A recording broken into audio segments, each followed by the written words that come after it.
Salut, aujourd'hui je souhaite aborder un sujet très fréquent aux urgences, les vertiges. Alors on perd pas de temps, let's go!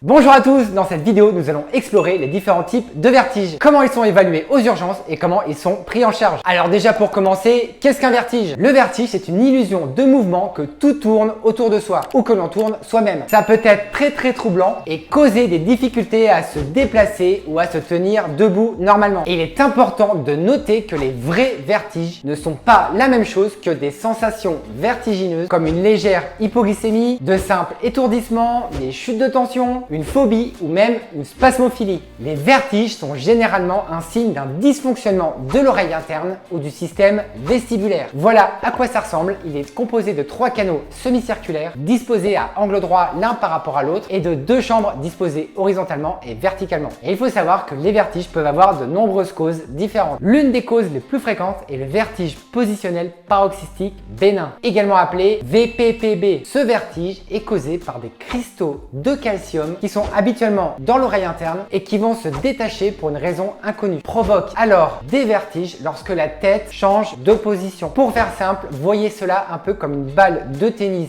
dans un pneu et lorsque le pneu roule, vous avez également la balle qui roule. Heureusement, le VPPB, qui est le vertige le plus fréquent, peut souvent être traité par des manœuvres de repositionnement simples et efficaces. En fait, l'objectif de ces manœuvres est de faire sortir la balle de tennis du pneu. Une autre cause fréquente de vertige est la maladie de Ménière. C'est une affection de l'oreille interne qui provoque des pertes auditives et des bourdonnements d'oreilles qu'on appelle les acouphènes. Puis dans un deuxième temps, des vertiges sévères. Ces vertiges évoluent par crises très intenses qui peuvent se répéter plusieurs fois par an et cela peut durer 5 à 20 ans. Et vous imaginez, les symptômes de cette maladie peuvent être très invalidants et nécessitent une prise en charge ORL spécifique. Autre cause, les vertiges vestibulaires périphériques qui sont généralement causés par des inflammations, des infections ou des dysfonctionnements de l'oreille interne. Elles peuvent provoquer des vertiges intenses et souvent accompagnés de symptômes tels que les nausées, les troubles d'équilibre et enfin les vertiges vestibulaires centraux. Eux sont liés souvent à des maladies neurologiques qui affectent le système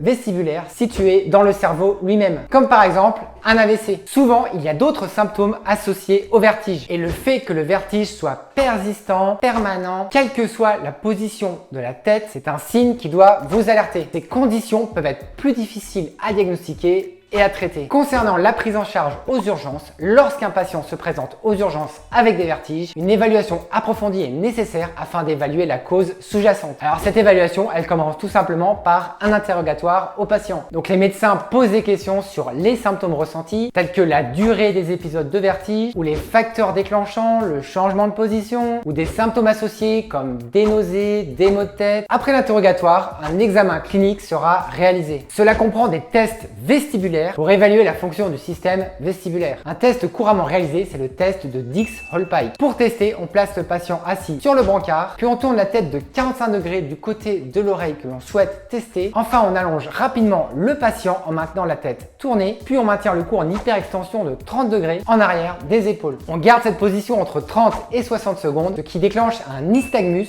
et confirme le diagnostic. C'est quoi un nystagmus? C'est un phénomène qui se produit lorsque nos yeux bougent de manière involontaire et répétitive. Imaginez que vos yeux font des mouvements de va-et-vient ou de secousse comme s'ils suivaient un balancement. Ce mouvement peut se produire horizontalement de gauche à droite et verticalement de haut en bas. Enfin, des examens complémentaires peuvent être réalisés dans certains cas. Il peut s'agir d'examens radiologiques tels que des scanners ou des IRM pour exclure d'autres causes possibles de vertige. Aussi, des tests audiologiques peuvent être réalisés pour évaluer la fonction auditive du patient. La prise en charge aux urgences vise principalement à soulager le patient de ses symptômes et à traiter la cause sous-jacente. Il est important de souligner que la prise en charge définitive des vertiges nécessite souvent une consultation avec un spécialiste ORL ou un neurologue pour un suivi rapproché. Le traitement symptomatique des vertiges peut inclure la prise de médicaments tels que les antiémétiques pour éviter les nausées, éviter les envies de vomir ou des vestibulolytiques pour réduire les vertiges. Cependant, il est important de noter que ces médicaments ne traitent pas la cause des vertiges, mais ils visent plutôt à soulager les symptômes pendant la période aiguë.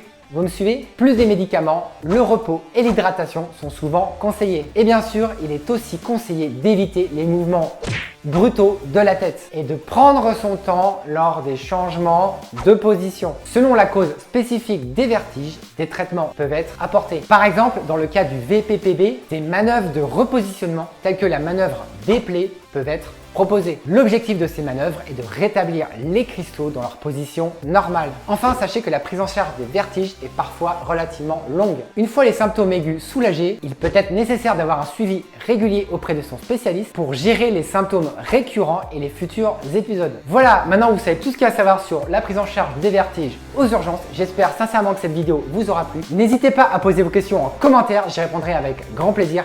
Pensez également à mettre le petit pouce pour me soutenir. Surtout, prenez soin de vous. Moi, je vous dis à la prochaine. Salut!